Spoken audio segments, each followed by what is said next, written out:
I sure hope my I sure hope my video wasn't rolling. This thing buzzed in my hand after I shut it down. I have to see if it does it again. I'm kind of new to the camera. This is our next project bike. It's a very well built, older Puffy, but it was made in China. If you can focus, this was probably maybe early 1990s, late 80s. I don't know the vintage. Maybe somebody could tell me. Still has some of the cheaper, newer features on it, but it still has an older frame. And I love unusual bikes. As you can see, this has a nice geometric shape. Very unusual bike. The most common mistake people make before their assembly is to break the bike down. What I'll start with is I take the back brakes completely apart. I get new brakes. This had new tires. Gentleman down in Cement in Pennsylvania near Whitehall, Northampton, he had this bike. I don't know where it came from. He has some amazingly cheap bikes, Willie. He has a little place right before the Cement and Bridge there. So this is going to be our next project. The other largest problem I want to make to people is they're eager to put the bike together and it's got bad tires and bad tubes. That's your first mistake. It's like my dad taught me with cars and racing. It's good tires and brakes that win races. It's not necessarily the engine. It's the ability for the vehicle or whatever you're building to have a longevity to it.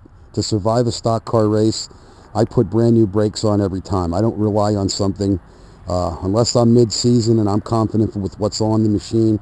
But if it sits or I sit a couple races out, that was one of the things I started with most, is if I sat something out, I would go over everything and make sure it was all put together. I don't just work on bikes. I work on quite a bit of stuff here. I take on all kinds of projects, anything for money. But the best thing is to preach to people about quality. Now here you have a quality bike that's all there. The shifters all work. They work nicely on this. We also have a Koga Miata in the shop, which I'm very impressed with. But this bike really is sound, and it's not going to take all that much to make it a super speed hot rod. So let's go in the shop and we'll see what's on the slab. After dissecting a China Girl motor, it's why my engines look different. The heads are different because we make them. The pistons are different. We're putting the different hardware with them. Chinese are copying it as fast as I'm doing it. As soon as it's out, they have something very similar.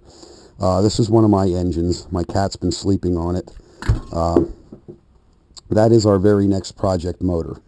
And to explain about polishing and porting, as you can see, I've ported that. I've polished it. There's no rough edges on this engine.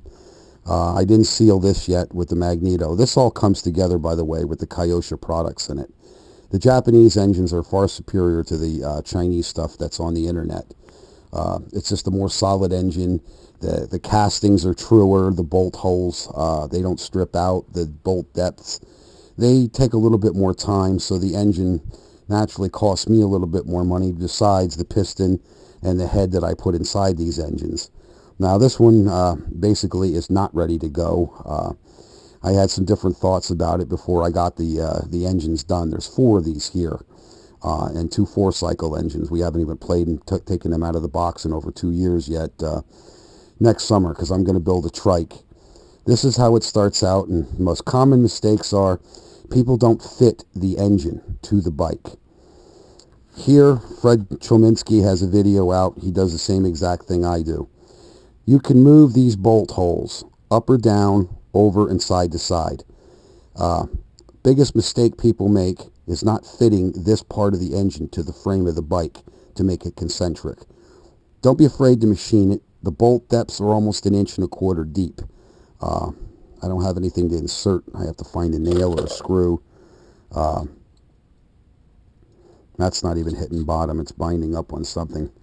But the depth, you can see I'm well prepared to shoot a video today. That is one of the things right there that's much different, is the craftsman will take his time. You'll see guys bolt these things together. There's basically kids making videos.